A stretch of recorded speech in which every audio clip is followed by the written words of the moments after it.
बिस्मिल्लाहिर्रहमानिर्रहीम अल्हम्दुलिल्लाहि रब्बिल आलमीन वस्सलातु वस्सलामु अला सय्यिदिल अंबिया वल मुरसलीन व अला आलिहि व अस्हाबिहि अजमईन अम्मा बाद फ़अऊज़ु बिल्लाहि मिनश शैतानिर रजीम बिस्मिल्लाहिर्रहमानिर्रहीम या अय्युहल्लज़ीना आमनू इन तत्तक़ुल्लाहा यजअल लकुम फ़ुरक़ाना सदक़ल्लाहु मौलाना अज़ीम। दुरूद पाक पढ़ी। अल्लाहुम्मा सल्लि अला सय्यिदिना व मौलाना मुहम्मद व अला आलि सय्यिदिना व मौलाना मुहम्मद व बारिक व सल्लिम। अस्सलातु वस्सलामु अलैका या सय्यिदी या रसूलल्लाह व अला आलिका व अस्हाबिका या सय्यिदी या हबीबल्लाह। सदर महफिल मखदूम व मोहतरम हुज़ूर क़िबला पीर सैयद मुती कादिर साहब नक्शबंदी, जनाब हज़रत क़िबला पीर सैयद अल्ताफ़ हुसैन शाह साहब गीलानी, जनाब हज़रत क़िबला पीर सैयद तारिक मसूद शाह साहब गीलानी, हुज़ूर क़िबला पीर सैयद असदुल्ला शाह साहब गालिब गीलानी, क़िबला हज़रत पीर सैयद हसीबुल हसनात शाह साहब गीलानी, जनाब साहबज़ादा सैयद मुजतबा शाह साहब गीलानी। ये जितने मैंने अस्माए गिरामी गिने हैं, ये सब गीलानी खाना सादात से, उस मुक़द्दस ख़ानदान से, हुज़ूर गौसे आज़म क़ुद्दस सिर्रुल अज़ीज़ की औलाद अमजाद से ताल्लुक़ रखते हैं। और इन हस्तियों के अलावा दीगर शाहज़ादगान आस्ताने आलिया चूरा शरीफ, हाज़रीन महफ़िल, बुज़ुर्गों, भाइयों और अज़ीज़ों, इस आस्तान पाक पे फ़कीर और आप हाज़िर हैं। ये पाकिस्तान का एक बहुत बुनियादी आस्ताना है और अहले सुन्नत का एक बहुत बड़ा हेड क्वार्टर है। और फ़कीर ने यहाँ आके पहले भी फैज़ पाया था 40-45 साल पहले, और आज फिर हाज़िर हुआ हूँ। रौनकें पहले से ज़्यादा हैं और मोहब्बतें पहले से ज़्यादा मिली हैं, और आस्तान पाक के मनाज़र देखकर रूह को एक तस्कीन मुयस्सर आ रही है। और फ़कीर ने यहाँ आकर इज़्ज़त पाई है, और फ़कीर का यहाँ हाज़िर होना फ़कीर के लिए कद बड़ा करने और अपनी इज़्ज़त बढ़ाने का सबब है। अल्लाह ताला इस आस्तान पाक को कायम दायम रखे, पीरों की खैर हो, मुरीदों की खैर हो, आस्ताने की खैर हो, आने जाने वालों की खैर हो, फैज़ जारी और सारी रहे।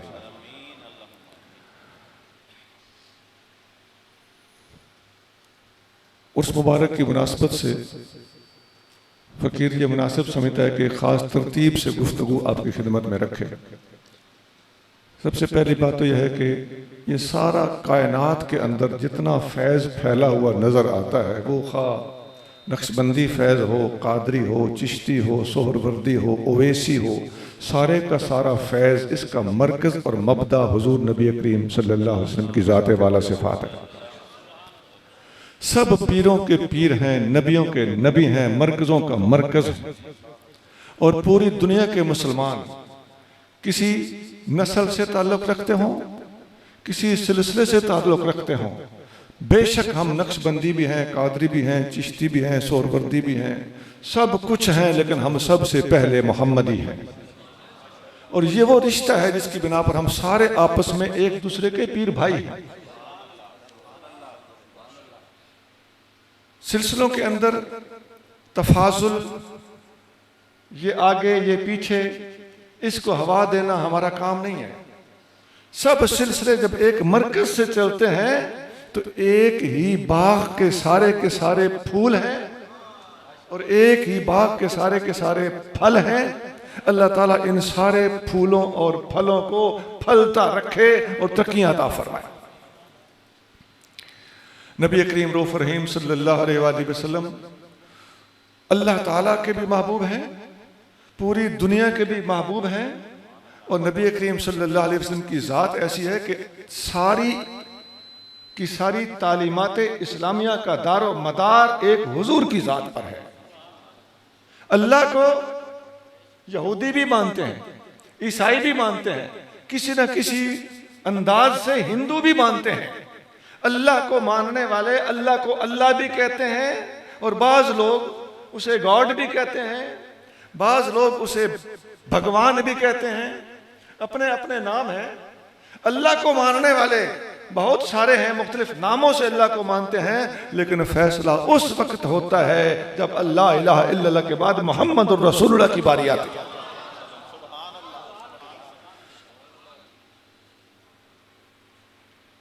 कुरान में बयान परवरदिगार है कि मेरे नबी पे सारा दारो मदार है, जो कुछ है हुजूर की जात के ऊपर दारो मदार रखता है। इसीलिए अल्लाह ताला कुरान में फरमाता है फला व रब्बिका ला युमिनूना हत्ता युहक्किमूका फीमा शजर बैनहुम। महबूब, ये उस वक्त तक ईमान वाले नहीं हो सकते जब तक आपकी अपने हर झगड़े में, हर मामले में आपकी हर बात को तस्लीम न करें, जब तक आप से फैसला न लें।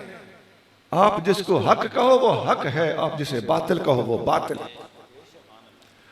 सही बुखारी में एक हदीस है, नबी करीम सल्लल्लाहु अलैहि वसल्लम इरशाद फरमाते हैं कि मैं एक दफा सोया हुआ था तो दो फरिश्ते मेरे सराहने आके खड़े हो गए, आपस में गुफ्तगू करने लगे। एक ने कहा ये सोए हुए हैं, दूसरे ने कहा आंख सो रही है, दिल जाग रहा है। फिर उस पहले ने कहा इनकी कोई मिसाल दो, उस दूसरे ने कहा इनकी मिसाल ऐसे है जैसे किसी आदमी ने दस्तरखान बिछाया हो, ऊपर तरह तरह के खाने चुन दिए हों, रख दिए हों, और बुलाने वालों को आवाज दी हो कि आके खा लो, और नसीब वालों ने आके खाया हो। वो दूसरा फरिश्ता कहने लगा आपने जो बात की है ना ये ताबीर के काबिल है, इसकी तशरीह कर दो, आप कहना क्या चाहते हो।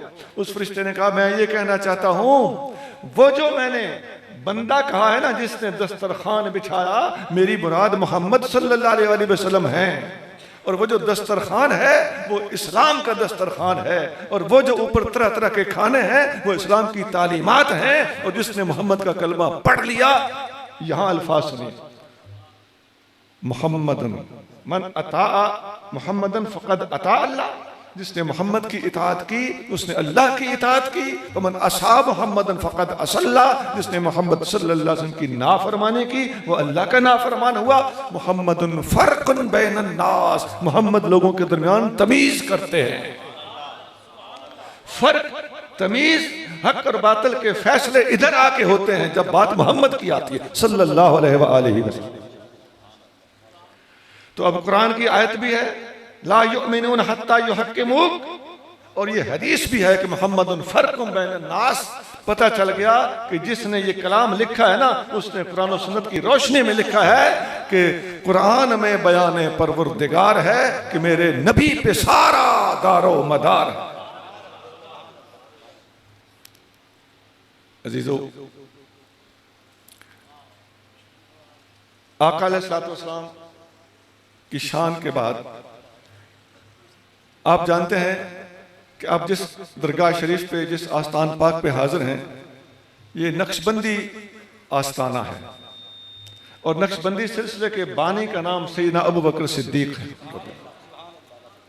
सैयदना सिद्दीक अकबर रज़ियल्लाहु तआला अन्हु की मुनासबत से मैंने कुरान की और नक्शबंदी सिलसिले से वाबस्तगी के हवाले से मैंने कुरान की आयत सूरत अनफाल में से आपके सामने पढ़ी। या अय्युहल्लज़ीना आमनू, ए ईमान वालो, इन तत्तकुल्लाह, अगर तुम मुत्तकी बन जाओगे, अल्लाह से डरोगे, तकवा इख्तियार करोगे, यजअल लकुम फुरकाना, अल्लाह तुम्हें हक और बातिल में तमीज करने का मलका दे देगा। यजअल लकुम फुरकाना, इसका मतलब है तुम्हें समझ आ जाएगी, पहचान आनी शुरू हो जाएगी, हक क्या होता है, बातिल क्या होता है।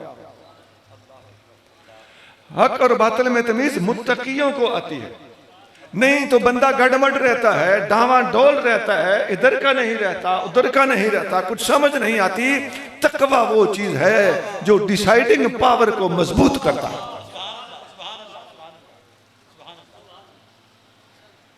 अच्छा, अब डिसाइडिंग पावर का सिद्दीक़ अकबर से क्या ताल्लुक?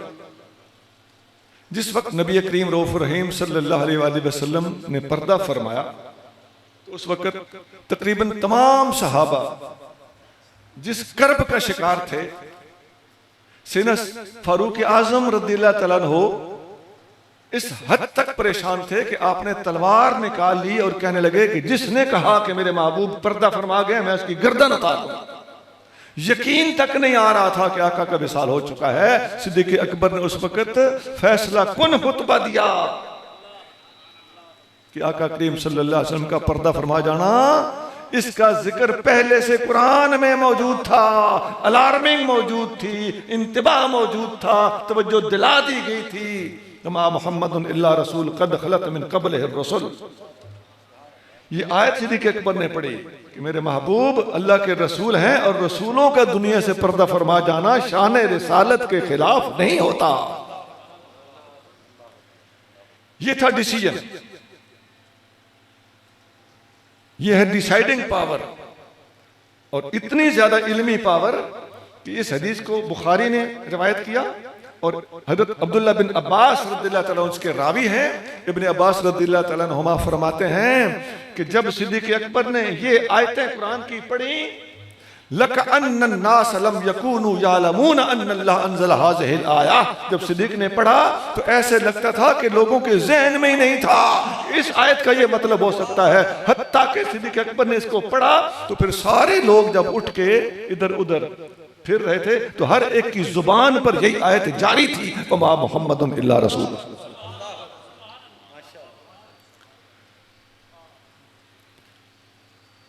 ऐसे ही जब विसालपुर मलाल हुआ तो सहाबा कराम में एक इख्तिलाफ हुआ कि आका करीम सल्लल्लाहु अलैहि वसल्लम की तदफीन किस जगह हो।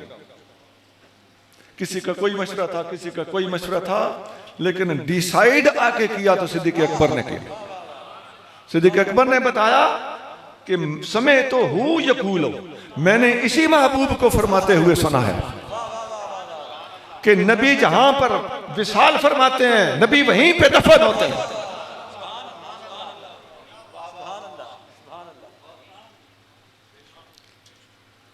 अगर किसी को मेहरबानी अल्लाह, अगर किसी को गलतफहमी हो ना कि आका को अम्मा आयशा सिद्दीका के हुजरे में क्यों दफन किया गया या वहां किसी और अल्लाह के प्यारे को दफन क्यों ना किया गया, तो वो ज़हन क्लियर कर ले कि आका अलैहिस्सलाम ने जहां विसाल फरमाया था वहीं पे तदफीन होनी थी, और जहां अल्लाह ताला को मंजूर होता है ना वहां पर ही विसाल होते हैं। और जिस हुजरे में हुजूर ने विसाल फरमाना था उस हुजरे वाली को अल्लाह ने ये शान अता फरमाया।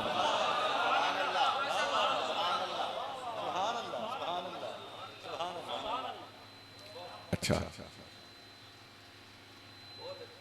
एक और डिसीजन, सिद्दीक़ अकबर उस वक्त एक डिसाइडिंग अथॉरिटी के तौर पे काम कर रहे थे।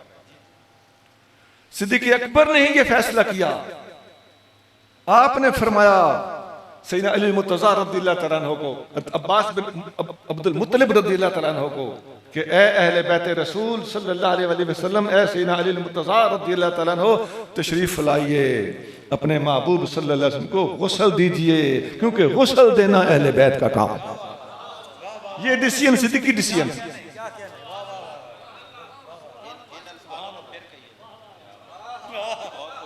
सिद्दीक़ अकबर ने फैसला दिया कि ए अली मुर्तज़ा रज़ियल्लाहु तआला अन्हु, आका करीम सल्लल्लाहु अलैहि वसल्लम को गुस्ल देना अहले बैत का काम है, लिहाजा तशरीफ लाइए, अपने महबूब को गुस्ल दीजिए।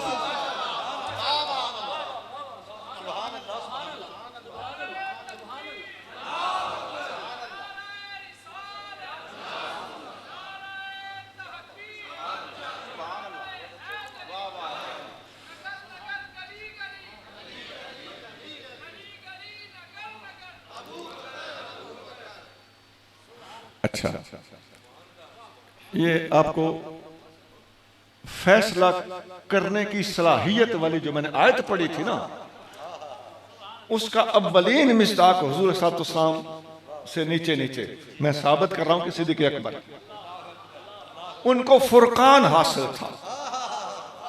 यजअल लहू फुरकाना, मुत्तकी बनोगे अल्लाह तुम्हें फुरकान देगा। इसीलिए अला इन्ना औलिया अल्लाह ला खौफुन अलैहिम वला हुम यहज़नून अल्लज़ीना आमनू व कानू यत्तकून। अल्लाह का वली हमेशा मुत्तकी होता है। और कुरान के अंदर जो 30वें पारे में आयत है जिस पर तमाम मुफस्सिरीन का इजमा है, इत्तेफाक है कि वो आयत सिद्दीक़ अकबर के बारे में उतरी है। वसयुजन्नबुहुल अत्क़ा, अबू बकर सिद्दीक सबसे बड़ा मुत्तकी जहन्नम के करीब भी नहीं जाएगा। तो सिद्दीक़ अकबर को कुरान सबसे बड़ा मुत्तकी कहता है। और हर वली की पहचान यह है कि वली का अकीदा भी ठीक होगा, तकवा भी ठीक होगा। अल्लज़ीना आमनू व कानू यत्तकून। और ये आयत अगर तुम मुत्तकी बनोगे अल्लाह तुम्हें फुरकान देगा। लो फिर जो तकवे की आयतें सिद्दीक़ अकबर पे फिट हो रही हैं उन्हीं के मुताबिक नजर भी आ रहा है कि सिद्दीक वाकई फुरकान याफ्ता है। एक मिसाल और देता हूं फिर आगे चलता। अब ये मैं जो हदीसें सुना रहा हूं सही हदीसें हैं। एक और बुखारी में हदीस है, नबी करीम रऊफ़ रहीम सल्लल्लाहु अलैहि वसल्लम के पर्दा फरमाने के बाद जिस वक़्त कुछ लोग मुर्तद हुए और ज़कात का इनकार किया तो सिद्दीक़ अकबर ने उनके खिलाफ तलवार उठाई। तो बहुत से सहाबा किराम ने, तकरीबन तमाम सहाबा ने आके बहस की कि ये मौका तलवार उठाने का नहीं, हालात बड़े नाजुक हैं। सिद्दीक़ अकबर रज़ियल्लाहु ताला अन्हु ने फरमाया, आज अगर हम ढीले पड़ गए तो क़यामत तक लोगों के लिए एक ढील मिल जाएगी। ये वक्त सख्त जिम्मेदारी का वक्त था। उस वक्त सिद्दीक़ अकबर ने तमाम सहाबा किराम में से एक एक ने आकर जब बात की, सिद्दीक़ अकबर ने खुदा की कसम हर एक को 1 बाय 1 कायल कर लिया। और दलील क्या दी? वो है यजअल लहू फुरकाना। दलील ये देते हैं, फरमाया कि जिसने नमाज और ज़कात में फर्क किया, मैं ज़कात के मुनकर के खिलाफ उसी तरह तलवार उठाऊंगा जिस तरह नमाज के मुनकर के खिलाफ तलवार उठानी चाहिए। ये फुरकान, इसको मैं क्यों कह रहा हूं? इतनी बड़ी बात बज़ाहिर आपको नजर नहीं आ रही।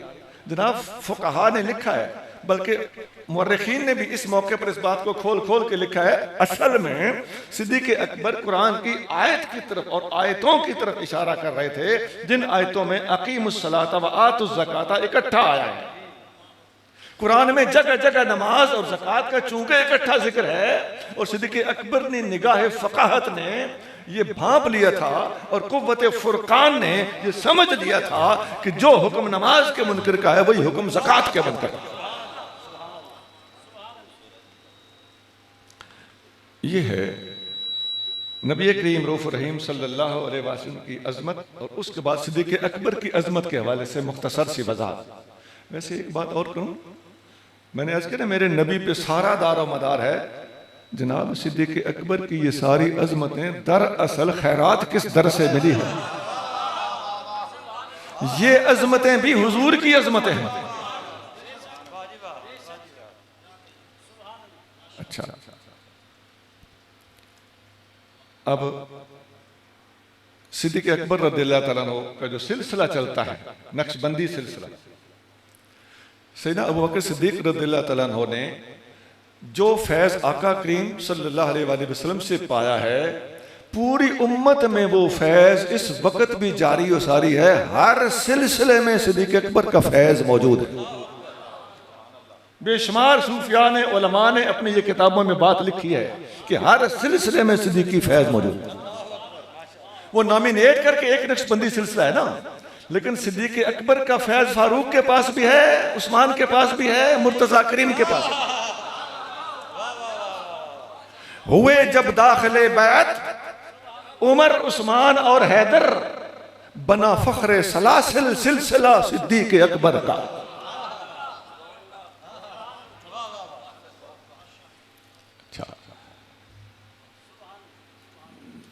सैयदना सिद्दीक़ अकबर रज़ियल्लाहु ताला अन्हु का जो आम तौर पे मारूफ सिलसिला है, जिस आस्थान पे आज हम हाजिर हैं, नक्शबंदी सिलसिला, इस हवाले से मैं आपको एक बात बता के आगे चलता।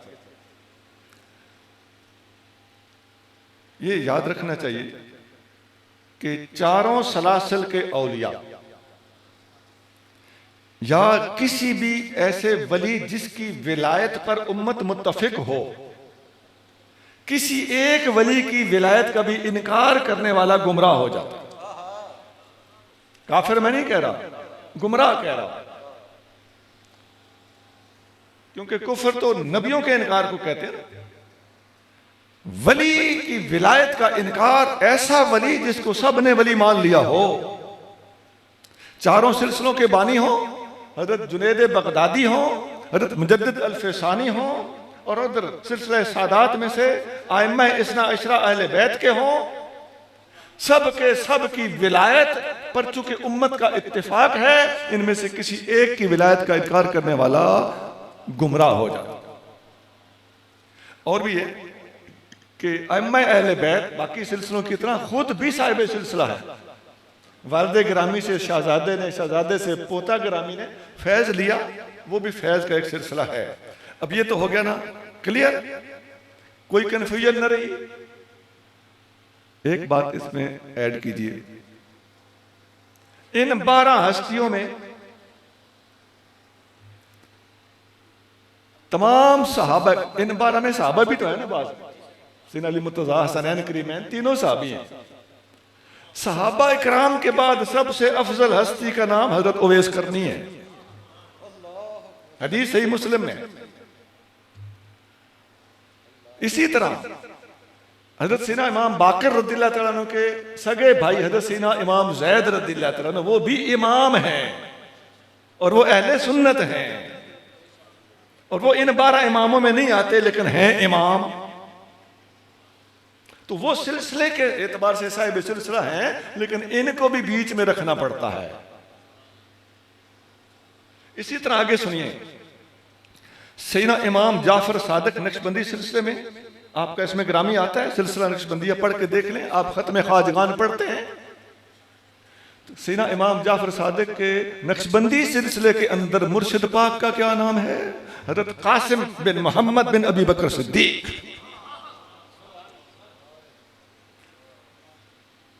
अब ये हजरत कासिम बिन मोहम्मद बिन अबी बकर सिद्दीक 12 हस्तियों में तो नहीं है, लेकिन इनको कहां एडजस्ट किया जाएगा? अब आगे चलिए, इस वक्त सीना हसन अस्करी रदियल्लाहु तआला अन्हु के बाद ये सिलसिला और वो फैज जो उन आइम्मा का था, इस वक्त उस फैज पर ड्यूटी हुजूर गौसे आजम की। इससे पता चलता है कि हम सबको मानते हैं, इस्तिस्ना सुन्नियों में नहीं होता। सुन्नी वो होता है जो सब अल्लाह के वलियों का दस्त बस्ता गुलाम होता है। अच्छा जी,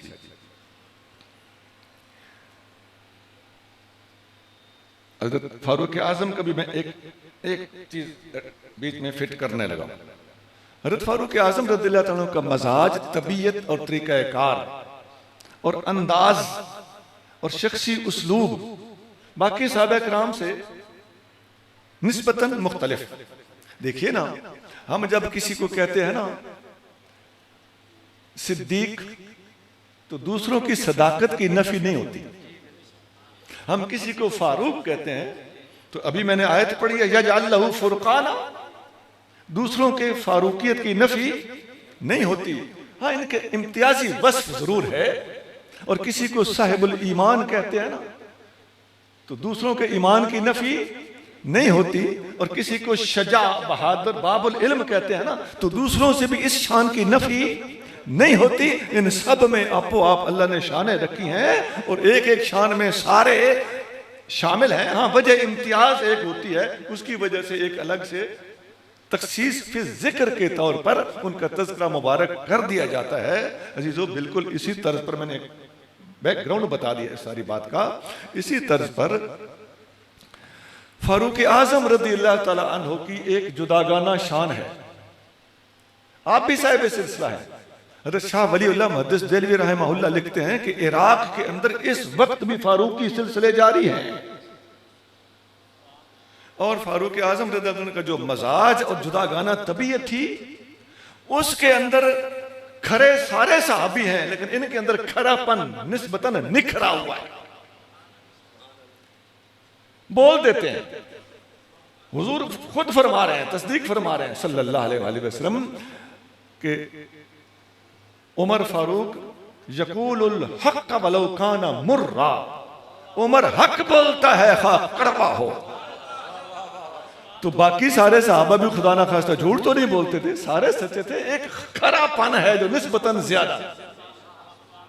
अगर आपने ये नुक्ता पकड़ लिया तो मुताला वाले साथी बैठे होंगे, अब सिद्दीक़ फारूक आज़म पर होने वाले सारे सवालात और इतराज़ात का इस एक बात में जवाब आपको मिल गया। जहां फारूक आज़म को खरेपन से काम लेता हुआ देखोगे, वहां मुखालिफ एतराज करेगा। और सूफिया जानते हैं कि ये बेतकल्लुफी है, तकल्लुफ कहते हैं खामखा की बनावट को, ये फारूक आज़म में बिल्कुल नहीं थी, किसी साहबी में भी नहीं थी। मैं इम्तियाजी शान बता रहा हूं, ये इस मामले में फारूक आज़म मुमताज है। और ये मेरा कहना नहीं, ये फरमाने मुस्तफ़ा है। फारूक खरी बात करता है, हक बोल देता है। हत्ता के फरमाया बतारकाहुल हक वमालहु सिद्दीक वमालहु सदीक, उमर हक बोलता है, अकेला रह जाए तब भी परवाह नहीं करता, सारे यार छोड़ जाए तब भी परवाह नहीं करता, बात खरी कर। अब पता चलेगा सुलह हुदैबिया के मौके पर उमर फारूक ने जो अंदाज इख्तियार किया था, उसके पस मंजर में बात क्या थी और उसकी हौसला अफजाई हुजूर कर रहे हैं, क्योंकि ये खरा बंदा, तकल्लुफ नहीं, वे तकल्लुफ। मुस्लिम शी में एक हदीस है, नबी करीम, वो लंबी बात है, मैं आपको मकसूदी बात अर्ज करने लगा हूं। आका करीम सल्लल्लाहु अलैहि वसल्लम और सिद्दीक़ अकबर रज़ियल्लाहु अन्हु दोनों तशरीफ फरमा है। ऊपर से फारूक आज़म आए और ये दोनों अल्लाह के प्यारे रो रहे थे। अब फारूक आज़म का अंदाज देखिए, आके कहने लगे आप दोनों क्यों रो रहे हैं, मुझे भी बताएं, ताकि रोने वाली बात है तो मैं रोऊं, और अगर रोने वाली बात नहीं तो कम से कम आपको रोता देख के ही रोना शुरू कर दूं। ये वो को हंस के नहीं बात कर रहे थे, बड़े संजीदा थे। क्यों? उनका अंदाज ही ऐसा।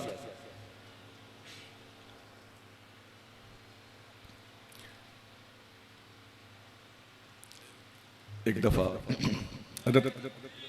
अबू सईद खुदरी रज़ियल्लाहु, आपके पास एक सहाबी हाजिर हुए, या अली,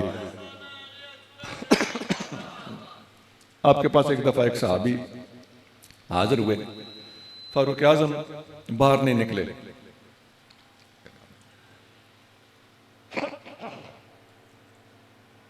वो सहाबी बाहर वापस चले गए।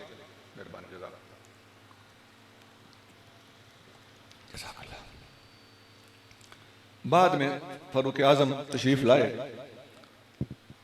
किसी ने बताया कि फलां साहबी अंसारी साहबी तशरीफ लाए थे, आपसे मुलाकात ना हो सकी। सहाबा का तरीका था कि सहाबा का एहतराम करते थे। फारूक आज़म ने पीछे बंदा भेजा कि बुला के ले आओ। बंदा बुला के लाया, अबू सईद खुदरी आके मिले। फारूक आज़म ने फरमाया आप आए थे तो चले क्यों गए? फरमाया मैंने 3 बार आवाज दी थी, और हदीस में आता है नबी करीम सल्लल्लाहु अलैहि वसल्लम ने फरमाया कि 3 बार दस्तक दो या आवाज दो, साहिब खाना बाहर आ जाए तो माशाअल्लाह, ना आए तो वापस चले जाओ, बुरा ना मनाना। मैं बुरा मनाए बगैर हुजूर सल्लल्लाहु अलैहि वसल्लम के इरशाद पे अमल करते हुए वापस चले गए। अब कितने प्यार से बुलाया था, लेकिन ताकीक और खरेपन का अंदाज देखिए। फारूक आज़म उधर ही फरमाने लगे ये हदीस आपने सुनी है तो कोई गवाह है?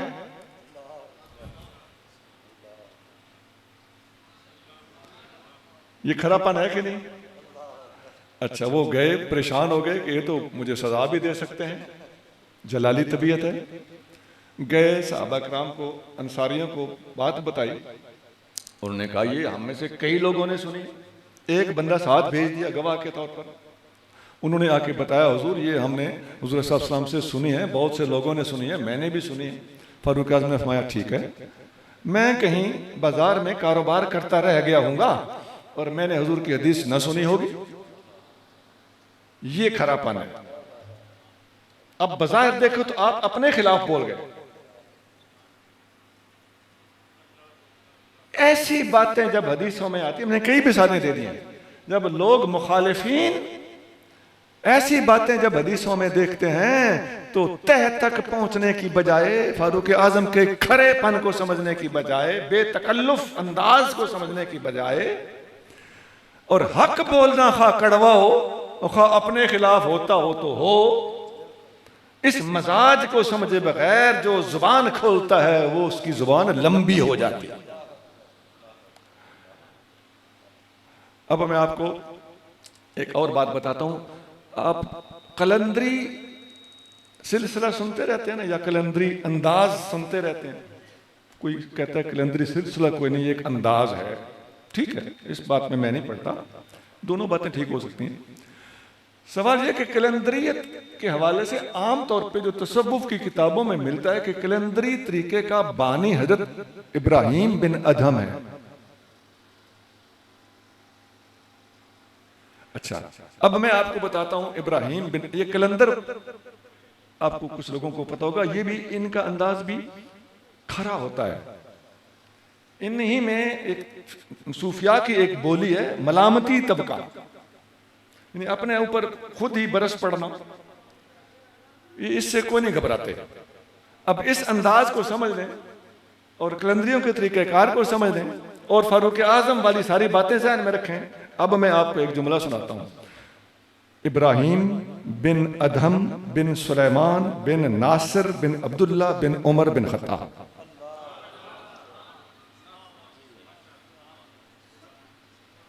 अच्छा, अब इन हस्तियों ने जो आका करीम सल्लल्लाहु अलैहि वसल्लम से फैज पाया, हल्की सी टच उसको मैं देने लगा हूं। पहले था एक खिताब का अंदाज जिसका ताल्लुक आपकी और मेरी अपनी इस्लाह और तरबियत से नहीं था। अब मैं अपनी इस्लाह करने के लिए कुछ बातें अर्ज करने लगा। अजीजों, एक अजीम आस्थाने पे हम हाजिर हैं। तसव्वुफ और तरीकत में बैत होने के बाद जो बंदा 4 काम कर लेता है, बड़ी जल्दी तरीकत की मंजिलें पार कर जाता है। उनमें एक चीज है जिक्र, दूसरी है फिक्र, तीसरी है सोहबत, चौथी है खिदमत। ये 4 चीजें। जिक्र के बारे में कुरान के अंदर इतनी आयतें हैं कि अगर कोई हाफिज गिनने बैठ जाए, अभी मैं कहूं कि हाफिज जी जरा कुरान के अंदर जिक्र वाली आयतें गिन के लाओ, जरूर मुझसे कहेगा कि 2-3 घंटे चाहिए। हो सकता है कहे कि मैं कल बताऊंगा। उज़्कुरुल्लाह ज़िक्रन कसीरा, अल्लाह का जिक्र करो, कसरत से करो। कुरान की आयत है, अल्लज़ीना यज़्कुरूनल्लाह क़ियामन व क़ुऊदन व अला जुनूबिहिम, जिक्र किया जाए खड़े, बैठे, लेटे। वला ज़िक्रुल्लाह अकबर, अल्लाह का जिक्र सबसे बड़ा जिक्र है। वज़्कुर इस्मा रब्बिका व तबत्तल इलैहि तब्तीला, अपने रब के नाम का जिक्र कर, दुनिया से कट जा, रब से जुड़ जा। कितनी आयतें हैं। फ़ज़्कुरूनी अज़्कुरुकुम, तुम मेरा जिक्र करो, मैं तुम्हें याद रखूंगा। इन आयतों के अलावा हदीसों में भी पूरी की पूरी तबवीब मौजूद है। बुखारी, मुस्लिम, सियासित्ता, मिशकात तक में अल्लाह के जिक्र का पूरा उन्वान होता है। उसके अंदर सैकड़ों हदीसें मौजूद होती हैं। एक हदीस सुनाता हूं। नबी करीम रऊफ़ रहीम सल्लल्लाहु अलैहि वसल्लम से एक सहाबी ने अर्ज किया, या रसूल अल्लाह, इन्ना शराए अल इस्लाम कद कसरत अलैया फअख़बिरनी अन शैइन अतशब्बसु बिही। या रसूल अल्लाह, इस्लाम के हुक्म बहुत सारे हैं, मुझे मुख्तसर बात बताएं जिस पर मैं अमल करूं और मेरा काम हो जाए। काला ला यज़ालु लिसानुक रतबम मिन ज़िक्रिल्लाह, आका ने फरमाया तेरी जुबान हर वक्त अल्लाह के जिक्र से तर रहनी चाहिए। एक हदीस और है, वो भी तिरमिज़ी में है। आका अलैहिस्सलातु वस्सलाम ने फरमाया अन दुनिया व लिसानुका रतबम मिन ज़िक्रिल्लाह, तू दुनिया से जा रहा हो, तेरी जुबान पर अल्लाह का जिक्र हो। अजीजों, मरते वक्त आका फरमा रहे हैं कि मरते वक्त अल्लाह का जिक्र तुम्हारी जुबान पे होना चाहिए। अच्छा,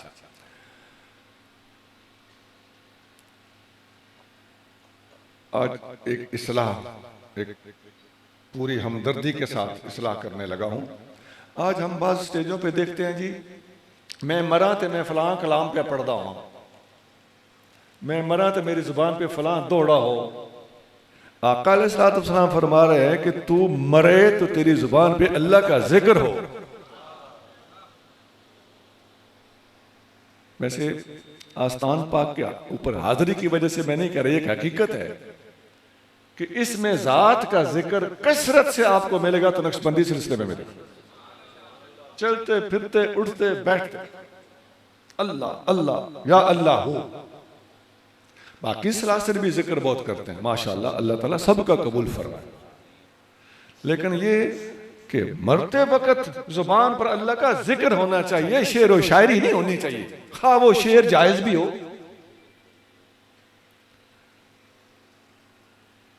मुस्तफा करीम सल्लल्लाहु अलैहि वसल्लम के अपने फरमान से पीछे क्यों हटते हो? हम मिलाद मनाते हैं तो रोजे वाली हदीस ले आते हैं, तो रोजा खुद नहीं रखते, हदीस से दलील पकड़ के मिलाद साबित कर रहे हैं। वो मिलाद तो साबित है, बिल्कुल ठीक है, लेकिन जिस दलील से साबित है उस पर भी तो अमल होना चाहिए ना। एक बाहर से मैंने मिसाल दे दी, इसी तरह यहां भी सूरत हाल है कि आका अलैहिस्सलाम तो हर उम्मती को मरते वक्त कलमा पढ़ने का हुक्म दे रहे हैं। एक और हदीस में आता है, मन काना आखिरा कलाम ही ला इलाहा इल्लल्लाह दखल अल जन्ना, जिसका दुनिया से जाते वक्त आखिरी कलमा ला इलाहा इल्लल्लाह हुआ वो जन्नत में गया। आखिरी अल्फाज अल्लाह करे मुझे और आपको ला इलाहा इल्लल्लाह मुहम्मद रसूलुल्लाह सल्लल्लाहु अलैहि वसल्लम पढ़ने नसीब हो। अल्लाह ताला हमारे इन शायरों और हमारे शायर भाइयों और शायर बच्चों की इस्लाह फरमाए। अच्छा, ये मैंने जिक्र के बारे में मुख्तसर सी बात की है। अल्लाह अल्लाह नाल दम दे कर दी रहो, वेली न बो, रात दे ए खाली भांडा भर दी रहो, वेली न बो, जे तू खेडे इश्क बाजी जुए बाजा वांगो खेड, हारते पई हार आवे हरती रहो, वेली न बो। मैंने चार चीजों में से पहली चीज जिक्र अर्ज की, दूसरी है फिक्र। फिक्र क्या होता है? जिक्र किया जाए तो ध्यान भी अपने महबूब की तरफ हो।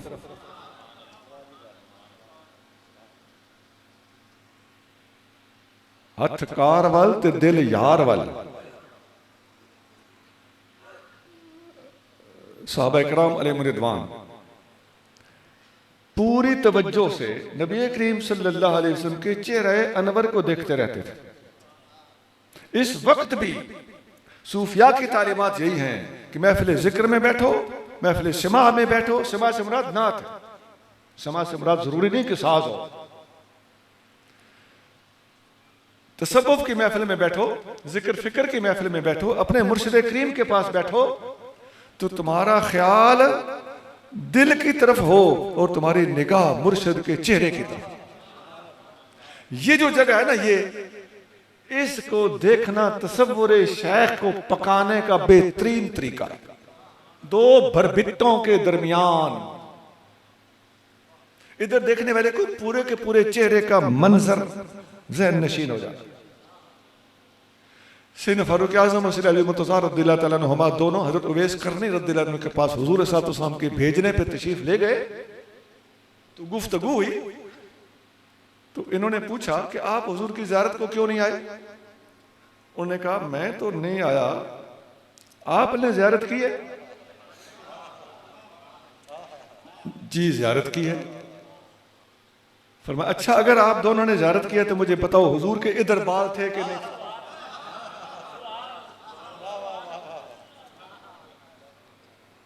बाल इधर नहीं थे। पता चलता है कि उवैसे करनी ने दूर बैठ के भी फैज पाया है तो मुस्तफा की सूरत से पाया। मेरे भाई, मुर्शिद के पास बैठा रहे, अगर पास नहीं बैठ सकता तो मुर्शिद की सूरत याद रख। और मुर्शिद की बात कर। शाह अब्दुल लतीफ बेटाई रहमहुल्लाह फरमाते हैं, या थी पिरी सा गड या कर पिरी जी पचार, इन्हीं बिनन सा धार, इन्हीं बिनन में धार, शल कादिर कहीं खे न करे। या महबूब के साथ रहे या महबूब की बातें कर, अल्लाह इन दो चीजों से दूर किसी को न करे। इन दो चीजों से दूर अल्लाह किसी को ना करे। अजीजों, ये जो बातें आप सुन रहे हो ना, इनके पीछे हमारे पास दलाइल के अंबार भी मौजूद हैं, लेकिन हम यहां वो दलाइल खोलने की बजाय आपको आपके मकसद और मतलब का बात बता रहे हैं। लेकिन जिसको सवाल हो, एतराज हो, आजकल दौर ऐसा है, लेकिन जो इन बातों पे सवाल उठाते हैं ना, हम उनको इतना ही कह सकते हैं कि हाय कम बख्त तूने पी ही नहीं।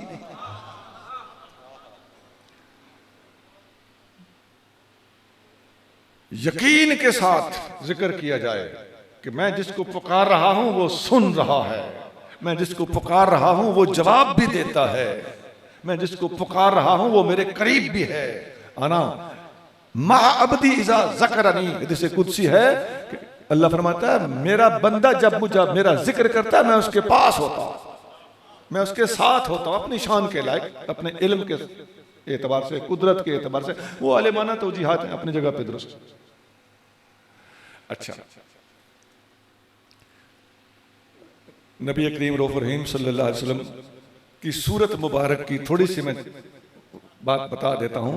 आपने सुना होगा आका अलैहिस्सलाम की सूरत मुबारक, लिबास मुबारक, खाना पीना, अंदाज, सोना जागना, इबादत का तरीका, बिस्तर मुबारक, असा मुबारक, इमामा मुबारक, इन चीजों के बारे में किताब में हदीसों की अलग मौजूद है। इमाम तिरमिजी की किताब इनमें सबसे ज्यादा मशहूर है, उसका नाम है शमाइल तिरमिजी। हुलिया मुबारक को शमाइल कहा जाता है। तो आका अलैहिस्सलाम के हुलिया मुबारक पर किताब क्यों लिखी गई? हुलिये को याद रखा जाता था।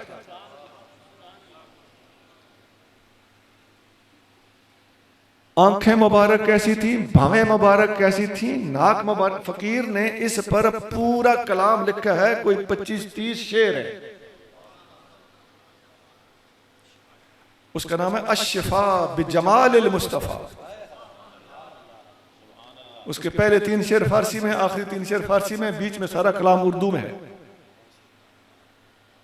गंदुमी रंग सर बड़ा कद मोतदिल, बरसरे महफिल बुलंदी मुस्तकिल, यूं वो कलाम शुरू। तो ये हुलिया साहबा ने बयान किया है, मुहद्दिसीन ने उस पर किताबें लिखी हैं।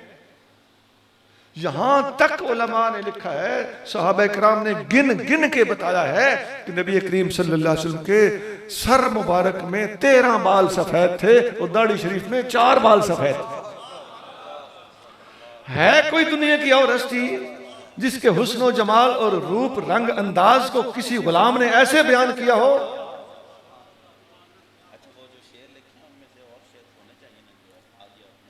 वो बहुत काफी सारे लंबा है वो। तो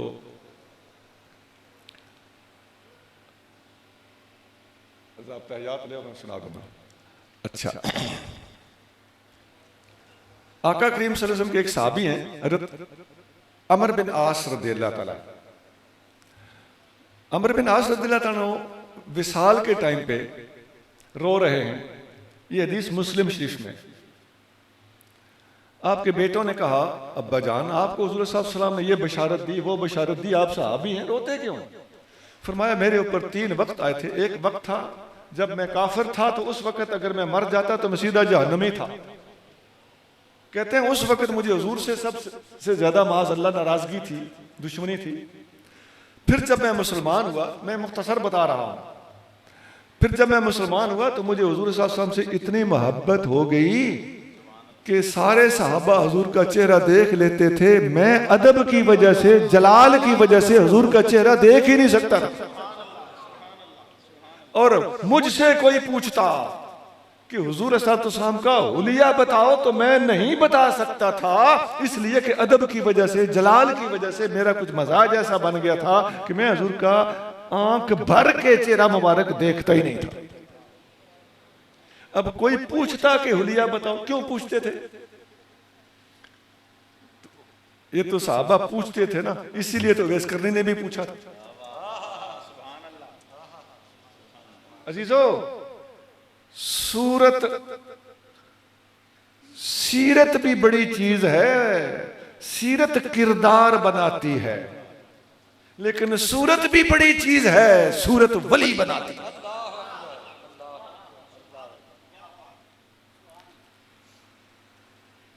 हुजूर सल्लल्लाहु अलैहि वसल्लम के बाद ये सूरतों का सिलसिला आगे चला है। देखिए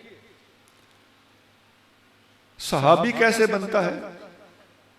जिसने सूरत देखी, कोई झूठ कोई मुबालगा नहीं है। अच्छा, ताबी कैसे बनता है? जिसने सूरत देखी हो। किसकी सूरत? देखने वाले की सूरत। सूरत का फैज अगली सूरत में चला गया। और तबा ताबी कैसे बनता है? जिसने ताबी की सूरत देखी हो, फैज नबी करीम सल्लल्लाहु अलैहि वसल्लम की मुबारक सूरत से चला और सहाबी की सूरत में उतरा, और सहाबी की सूरत से चला, ताबी की सूरत में उतरा, ताबी की सूरत से चला, तबा ताबी की सूरत में उतरा।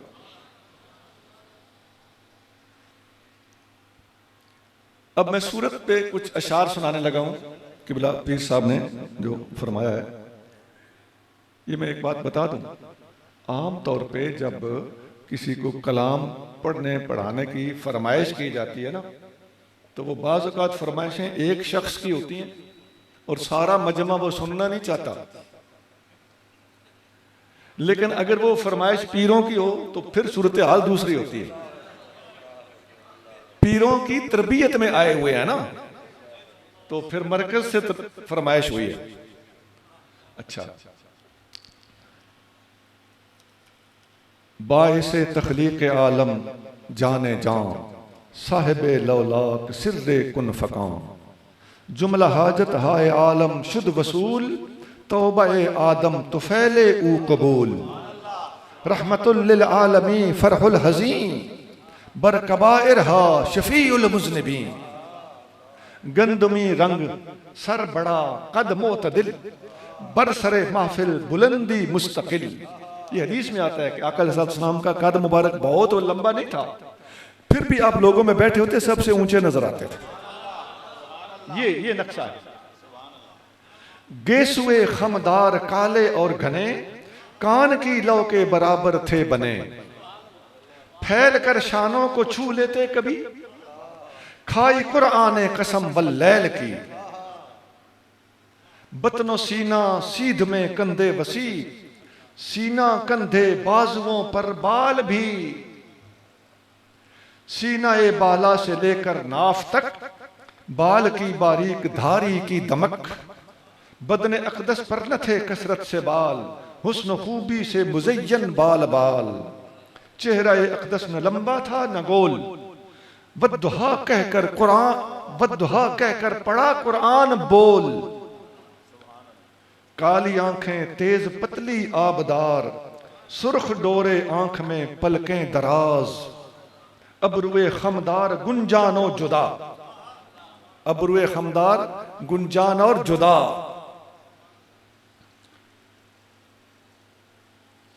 अजराए महजूब से बढ़कर हया, अजरा कहते हैं कंवारी खातून को, महजूब पर्देदार, ये हदीस के अल्फाज है। हुज़ूर सल्लल्लाहु अलैहि वसल्लम कंवारी लड़की से ज्यादा शर्मीले थे। सुभान अल्लाह। खूब पेशानी कुशादा यार की, चांद से बढ़कर चमक दिलदार की, नाक माइल थी बुलंदी की तरफ, सरसरी देखो तो लगता था शरफ, साफ हल्के गोश्ती हमवार गाल, मुंह फराखी माइलो लब बा जमाल, दांत पतले आबदारो बा फसल, गौहरे नायाब की आला नस्ल, पुर करें सीना घनी दाढ़ी के बाल। यह है दाढ़ी शरीफ का मेयार। पुर करें सीना घनी दाढ़ी के बाल, मूंछ छोटी खूबसूरत बाजमाल, मूर्ति गर्दन मुबारक पर फिदा, उसको कुदरत ने तराशा था जुदा, थी अया मोहरे नबुव्वत पुश्त से, छुई जा सकती थी वो अंगुश्त से, मोतदिल हर उज़्व है, पुर गोश्त है, गट्ठा हुआ उनके बदन का पोस्ट है, लंबी कलाई उंगलियां जायज दराज,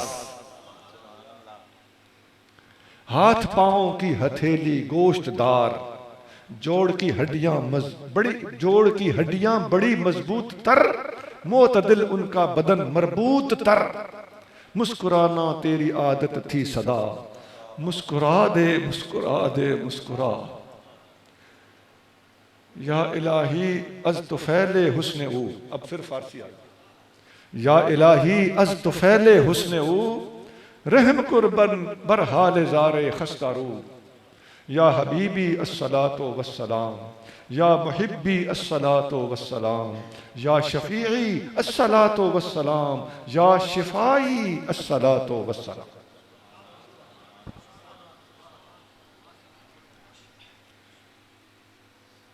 बात हो रही थी फिक्र की। ध्यान और यकसुई, इसके बगैर दुआ भी मांगी जाए तो कबूल नहीं होती।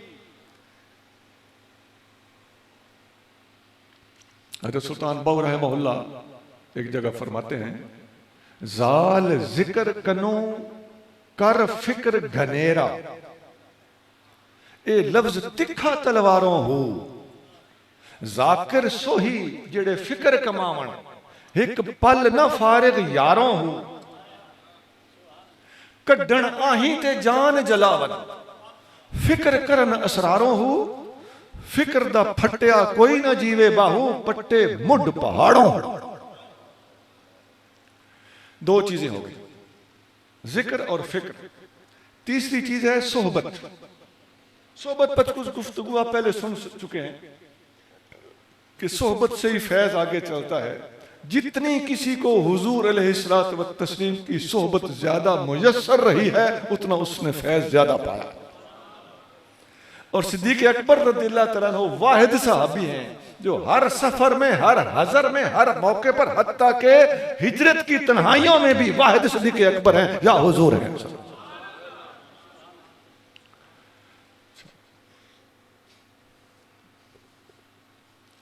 अजीजों, एक सहाबी हैं हज़रत इमरान बिन हुसैन रज़ियल्लाहु तआला, सही बुखारी में हदीस है। वो नबी करीम सल्लल्लाहु अलैहि वसल्लम के पास आकर हाजिर थे, बैठे हुए थे। किसी ने आके कान में कहा, आपका ऊंट उठ के चला गया। वो जो बार बिठा के आए थे, जिस पर सवार होके आए थे, आप खिसक गए।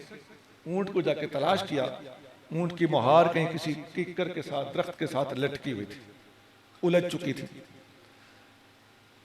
बुखारी में हदीस है, हज़रत इमरान बिन हुसैन बाद में सारी जिंदगी पछताते थे कि मैं एक ऊंट की खातिर हुजूर के पास से उठ के क्यों।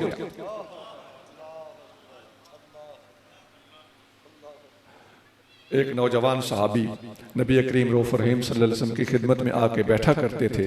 मिशकात शरीफ में यह हदीस मौजूद है। तो उनका भाई आया, आके कहने लगा, या रसूल अल्लाह, मेरा भाई कमाता कुछ नहीं, सुबह इधर आपके पास आके बैठ जाता है और वक्त गुजार के शाम को घर चला जाता है। मेहरबानी करें, इसको समझाएं, ये कुछ कमाए। अब आका अलैहिस्सलाम ने उसको समझाने की बजाय इसको समझाया। फरमाया, लअल्लक तुरज़क़ु बिही, तुम्हें क्या पता, शायद तू जो कमाता है इसी का सदका खाता है।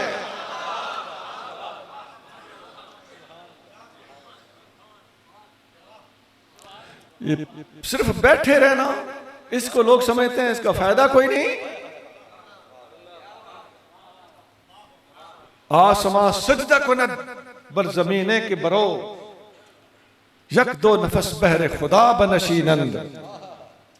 एक बड़े प्यारे मेरे दोस्त थे, मोहम्मद रमजान कमरी साहब, अल्लाह ताला गरीब के रहमत। ये उनसे मैंने शेर सुना, फिर मैंने याद कर लिया।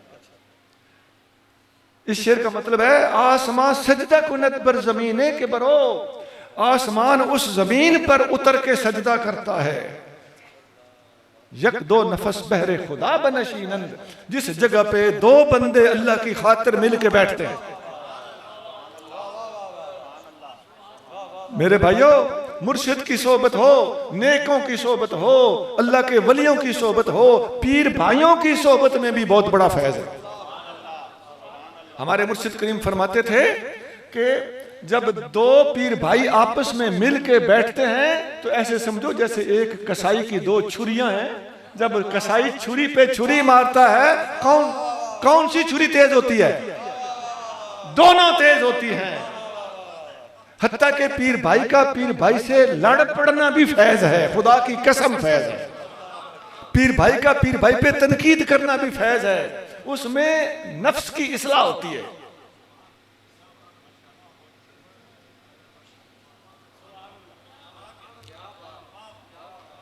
और यहां एक बात और भी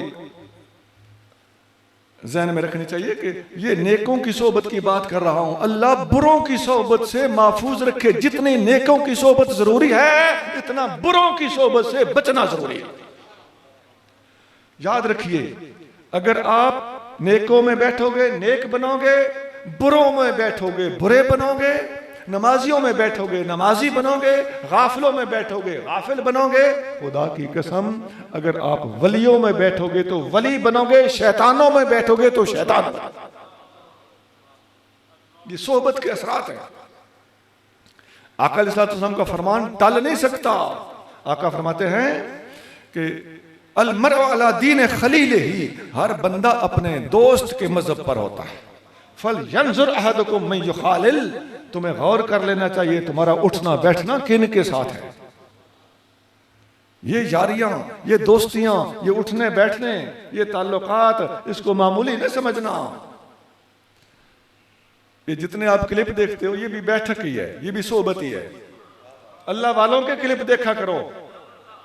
जिसका क्लिप देख लोगे ना कुछ अरसा, मैंने एक दफा पहले भी ये बात कहीं बताई, आज फिर आपको भी बता देता हूं चूंकि नई जगह है। मुझे एक बंदे ने फोन किया, जी मैं 5 साल हो गए फलां बंदे के क्लिप देख रहा हूं, अब मेरे जहन में कुछ सवाल है, वो 2-3 मिनटों में आप टाइम दें।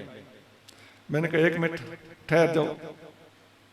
जी मैंने कहा तुम 5 साल से एक बंदे को सुन रहे हो और मुझसे 2-3 सवालों का जवाब 2-3 मिनटों में लेना चाहते हो, और वो भी आके नहीं टेलीफोन पर। बोलो ये इंसाफ है? अब 5 साल तुमने उसको सुना है, 5 साल मुझे भी सुनो। ये सारे ये सबक याद कर लो, सारे ये कालजी नौजवानों को बताओ कि खुदा के बंदो आप में इतनी समझ भी नहीं है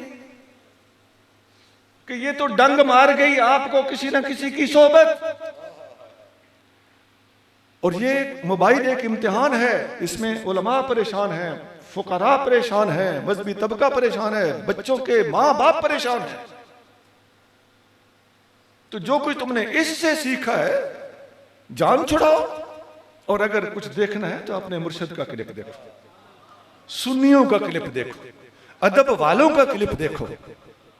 और कहीं गलती से किसी को कुछ अरसा देखते रहे हो तो अब उसको छोड़ के किसी अच्छे आदमी की क्लिप देखना शुरू करो। हम अपना पेज या जो भी होता है वो बताते हुए शर्माते हैं कि ये ना कहें कि अपनी तबलीग करने आ गया। खुदा का रास्ता सर्च करें, सही अकीदा लोगों को देखा करें। और वली की सोहबत वली बनाती है, शैतान की सोहबत शैतान। शाह अब्दुल लतीफ भिटाई रहमतुल्लाह अलैह का एक शेर मुझे याद आ गया। आप फरमाते हैं, सोहबत सुप्रियन जी हे पिण वड्डी हाज। सिंधी है, घबराए नहीं। नमाज कज कजा वक्त वरायण सांझड़ो। महबूब की सोहबत इतनी जरूरी चीज है कि हज़रत अली मुर्तज़ा रज़ियल्लाहु तआला अन्हु ने नमाज जाती कर दी और सोहबत मुस्तफ़ा को गले लगा लिया।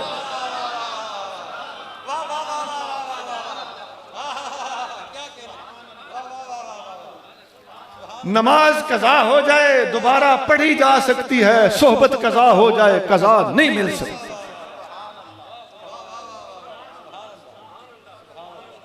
वो वक्त हाथ नहीं आएगा जो आज तुझे महबूब के पास बैठने का मुयस्सर है।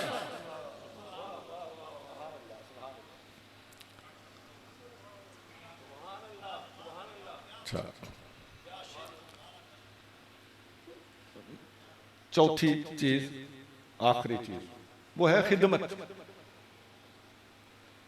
अजीजों, जैसा मैंने पहले बताया, ये कोई मुबालगा नहीं है, कोई खिच्चातानी नहीं है, कोई मौजू से हटना नहीं है। करें क्या? है ही हक कि सिद्दीक़ अकबर सोहबत में भी आगे हैं, सिद्दीक़ अकबर खिदमत में भी आगे हैं, मोहब्बत में भी आगे हैं।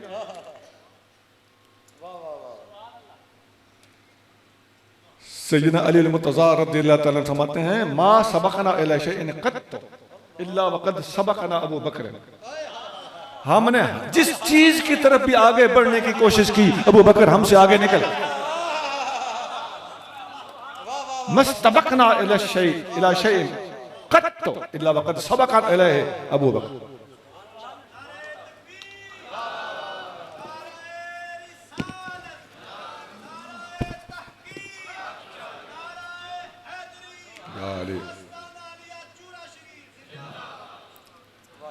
अच्छा,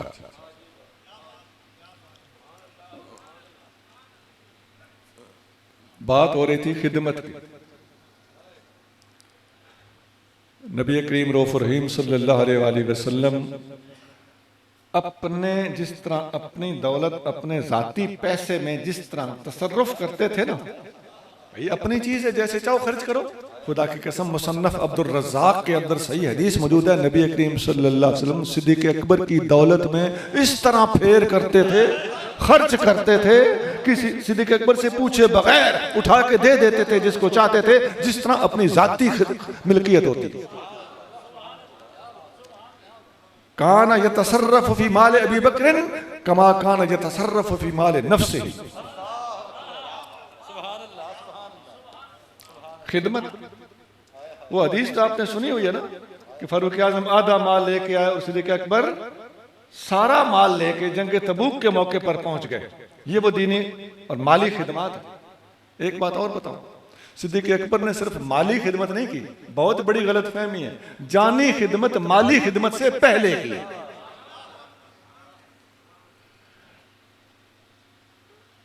देखिए, इस उम्मत में सबसे पहली मस्जिद बनाने वाला सिद्दीक़ अकबर मक्का में बनी, हदीस बुखारी में। हाँ जी, मक्का में। मस्जिद कुबा या मस्जिद नबी बाद में बनी है।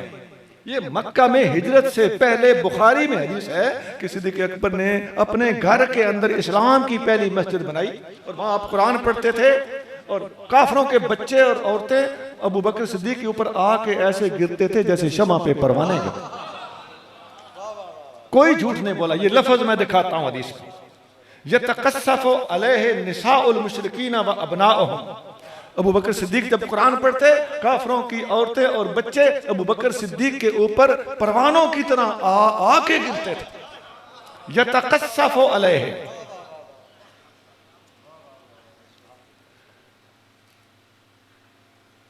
बहुत खिदमतें हैं, मैं आपको एक आम खिदमत बताता हूं जो आराम से आपको समझ आ जाएगी। नबी करीम सल्लल्लाहु अलैहि वसल्लम जब हिजरत करना थी ना, तो सिद्दीक़ अकबर ने 3 महीने पहले 2 डाचियां खरीद के पालना शुरू कर दी थी। खिदमत है कि नहीं? और 3 महीने उनको किक्कर की लांगी खिलाते रहे ताकि मोटी ना हो जाएं और तगड़ी हों। किक्कर की लांगी खाने वाला जानवर मोटा नहीं होता, तगड़ा होता है। कोई यकीन बैठा है तो बेशक जरा कर ले, क्योंकि किक्कर का मजाज अजलाती आसाबी है और ये दिल को ताकत देता है, बदन के अंदर मजबूती पैदा करता है। आप में से भी जो बंदे महसूस करते हैं मुझे कमजोरी है, आप किक्कर के फूल पी के तो एक चम्मच सुबह शाम दूध के साथ खाओ, लग पता जाएगा।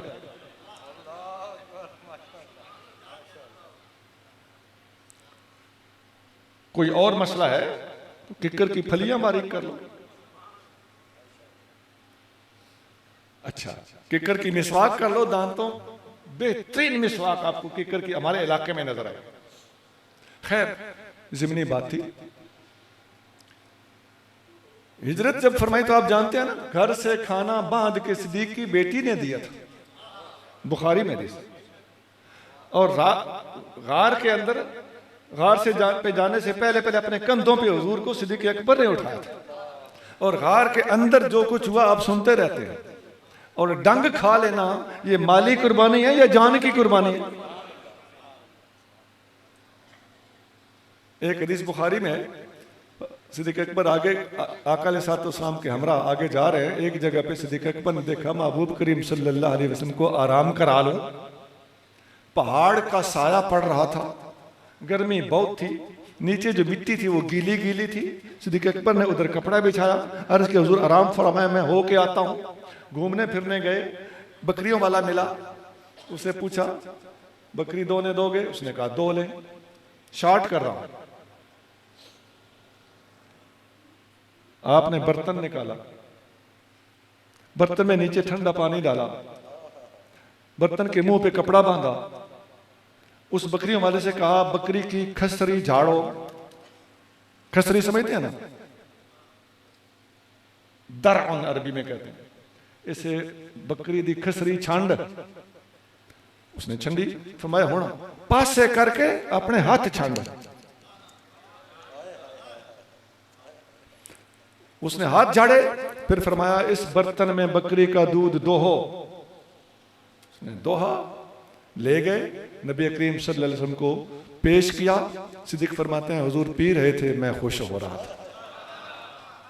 हत्ता रदी, तो हुजूर पी चुके तो मैं राजी हो गया।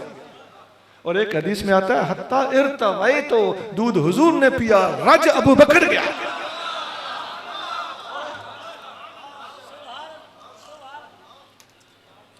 खिदमत है कि नहीं?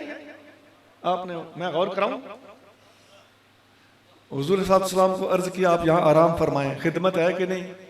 ठंडी जा ढूंढी, खिदमत है कि नहीं? नीचे कपड़ा बिछाया, कपड़ा कहां से आया था? खादिम कपड़े लेके चला था, खिदमत है कि नहीं? और दूध तलाश करने चले गए, खिदमत है कि नहीं? और दूध वाला बर्तन कहां से आया था? पता चला सिद्दीक अकबर वो बर्तन लेके चले। और दूध को ठंडा करने के लिए नीचे ठंडा पानी कहां से आया? पता चला पानी भी लेके चले थे। ऊपर कपड़ा बांधा उसके मुंह पे, वो कपड़ा कहां से आया? कपड़ा लेके चले थे। और बकरियों वाले से कहा कि बकरी की खसरी झाड़ो और फिर हाथ झाड़ो। पता चलता है कि जो अनफसे दो जहां है ना, उनकी नफासत को सिद्दीक अकबर समझते थे।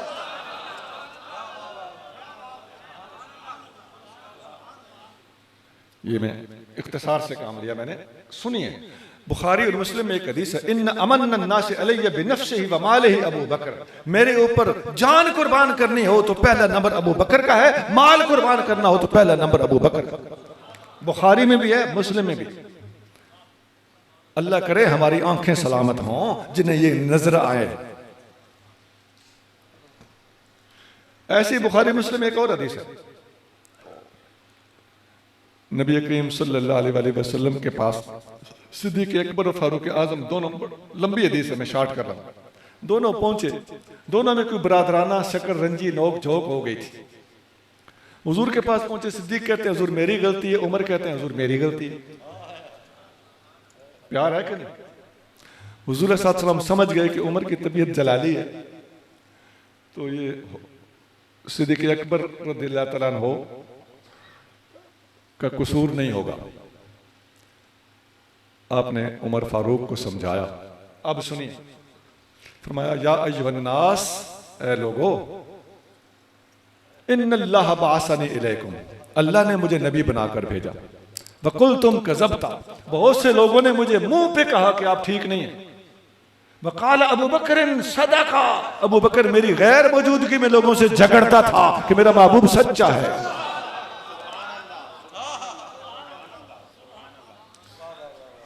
अब अगले अल्फाज सुनिए, बुखारी और मुस्लिम।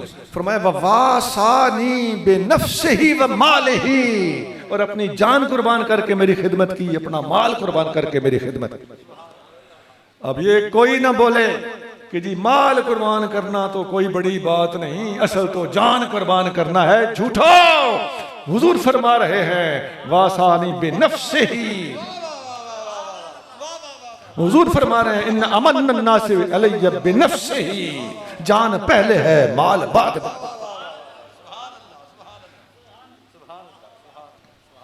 ये खिदमतें हैं। अच्छा, एक सहाबी हैं अनस बिन मालिक रज़ियल्लाहु तआला अन्हु, इनका लक़ब है खादिमुर रसूल। क्या लक़ब है? लो जी, ये खादिम का लक़ब उनका बुखारी में है। ये 10 साल के थे कि इनके वालिद और वालदा, वालिद सौतेले थे, वालदा सगी थी। वो हुजूर सल्लल्लाहु अलैहि वसल्लम की खिदमत में लाए। हुजूर बच्चा ज़हीन है, नेक है, समझदार है। आप मदीना मुनव्वरा में नए नए वारिद हुए हैं, आपको किसी खादिम की ज़रूरत पड़ेगी तो ये बच्चा कबूल फरमाए।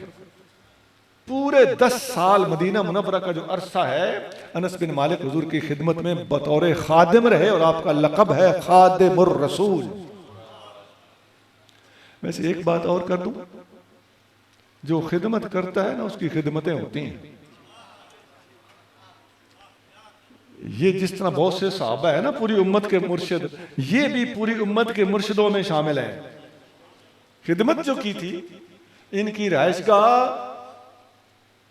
बसरा में जाविया के मकाम पर थी। जाविया कहते हैं मोड़ को। ये हदीस बुखारी में है।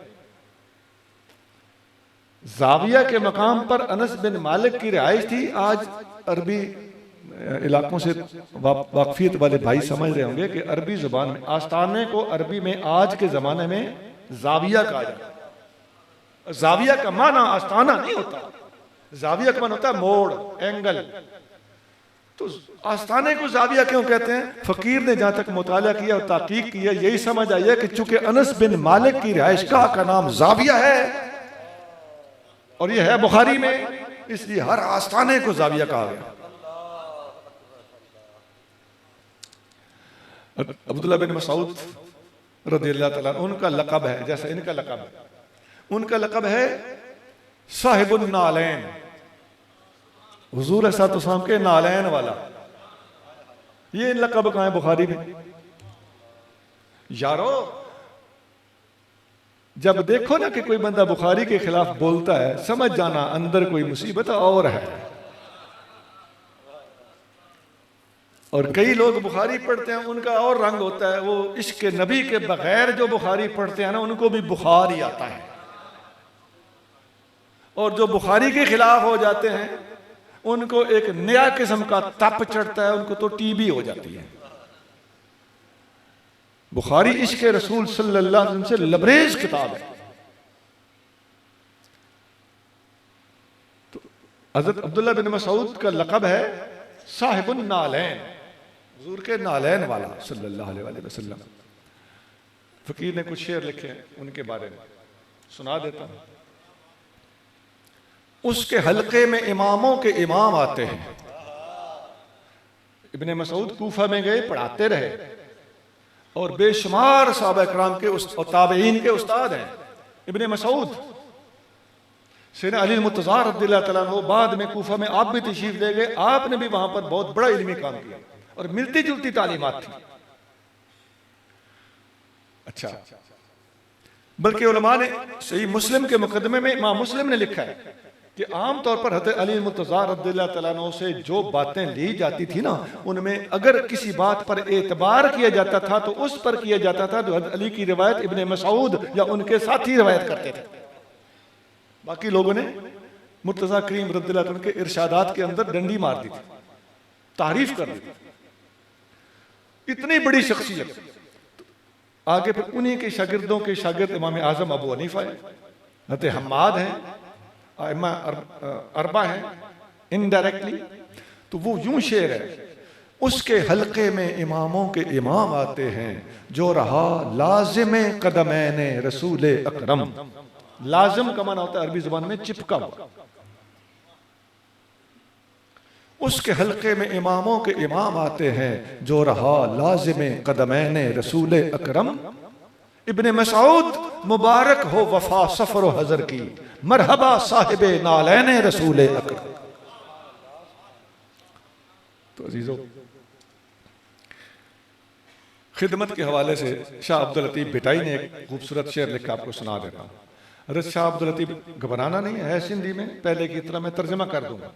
शाह साहब लिखते हैं, होई त मेरन संधी मेर पर खिदमत खड़े खड़ी कई, थी तो मैली बिल्कुल मैली, वही तमेरन संधी मेर।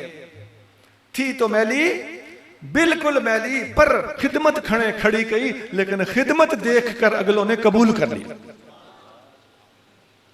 अजीजो, खिदमत पीर भाई की हो, उस्ताद भाई की हो, मुर्शिद की हो, उस्ताद की हो, माँ बाप की हो, हर मुसलमान की हो, हर इंसान की हो, मैं कहता हूं जानवर की हो, बल्कि खुदा की कसम अल्लाह ताला कुत्ते की खिदमत भी जाया नहीं करता।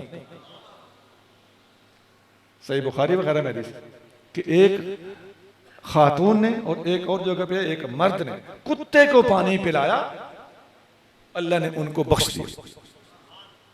इसलिए मैंने कहा कि अल्लाह ताला किसी की खिदमत जाया नहीं करता।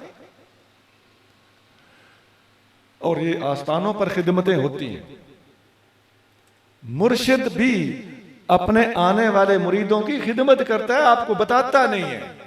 बताए तो आपका दिमाग खराब हो जाएगा, आप पीर बन जाओगे।